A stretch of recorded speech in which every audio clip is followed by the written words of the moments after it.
Hello అండి, ఎలా ఉన్నారు? Welcome to our channel Telugu అమ్మాయిల ముచ్చట్లు. మీరు కనుక మన ఛానల్ని ఇంకా సబ్స్క్రైబ్ చేసుకోకపోయింటే ఇప్పుడే సబ్స్క్రైబ్ చేసేసుకుని బెల్ ఐకన్ కూడా క్లిక్ చేసేయండి. ఈరోజు మనం సింపుల్ అండ్ టేస్టీగా చికెన్ ఫ్రై చేసేసుకుందాం. వచ్చేయండి. ముందుగా మనం చికెన్ని ఒక 10 నిమిషాల పాటు సాల్ట్ వాటర్లో నానబెట్టుకుని తీసుకుంటే చికెన్ అనేది మంచిగా టెండర్గా అవుతుంది. ఇప్పుడు మనం దాంట్లో కొద్దిగా సాల్ట్ వేసుకుని అలానే కొంచెం పసుపు, ఒక స్పూన్ కారం వేసుకున్నాము. అలానే ఒక స్పూన్ జింజర్ గార్లిక్ పేస్ట్ వేసుకుని ఇవన్నీ చికెన్కి పట్టేలాగా బాగా మిక్స్ చేసుకుని ఒక హాఫ్ అన్ అవర్ పాటు మ్యారినేట్ చేసుకుని పెట్టుకుందాం. మీకు కనుక మ్యారినేట్ చేసుకునేంత టైం లేదు, మేము వెంటనే చేసుకోవాలని అనుకుంటే మీరు వెంటనే చేసుకున్నా పర్వాలేదు. చూసారు కదా, చికెన్కి అన్నీ పట్టేలాగా కలుపుకుని పక్కన పెట్టేసుకుందాం. ఇప్పుడు ఒక బాండీ తీసుకుని దాంట్లో కొంచెం ఆయిల్ వేసుకుని ఆయిల్ని బాగా హీట్ అవ్వనివ్వాలి.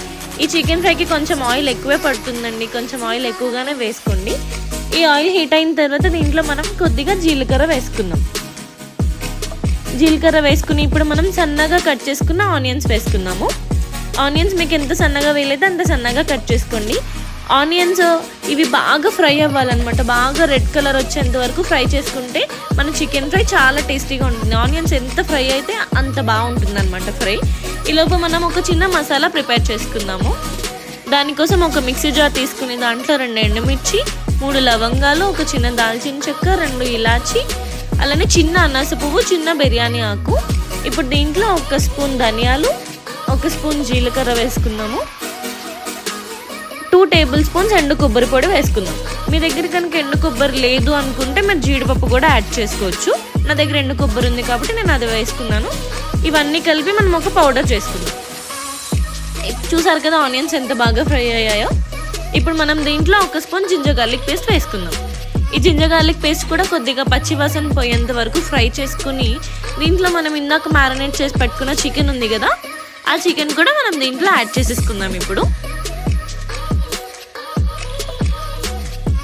చికెన్ యాడ్ చేసేసుకుని ఈ ఆనియన్స్ చికెన్ అంతా బాగా కలిసేలాగా మనం దీన్ని మిక్స్ చేసుకుందాం. ఈ చికెన్లో నుంచి వాటర్ బయటకు వచ్చేంత వరకు మనం దీన్ని ఫ్రై చేసుకుందాం. దీంట్లో మనం ఎక్స్ట్రాగా వాటర్ ఏం యాడ్ చేయమన్నమాట. ఈ చికెన్లో నుంచి వచ్చిన వాటర్తోనే ఈ చికెన్ మొత్తం కుక్ అయిపోవాలి. సో మనం ఇంకా వాటర్ ఏం యాడ్ చేయాల్సిన అవసరం లేదు. దీనిపైన మూత పెట్టి మనం కుక్ చేసుకుంటే వాటర్ వచ్చేస్తుంది.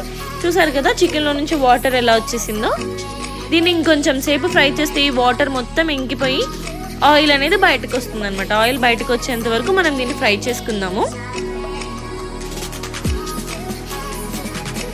చూసారు కదా ఆయిల్ బయటకు వచ్చింది కదా. ఇప్పుడు మనం దీంట్లో కొద్దిగా సాల్ట్ యాడ్ చేసుకుందాం. ఇందాక మనం మ్యారినేట్ చేసుకున్నప్పుడు కూడా వేసుకుందాం కాబట్టి మీరు టేస్ట్ చూసి మీకు తగ్గట్టుగా సాల్ట్ యాడ్ చేసుకోండి. ఇప్పుడు మనం ఇందాక మసాలా చేసుకున్నాం కదా, ఆ మసాలా పొడి కూడా దీంట్లో వేసేసుకుని ఇప్పుడు ఒక 5 మినిట్స్ పాటు దీన్ని ఫ్రై అవ్వనివ్వాలి.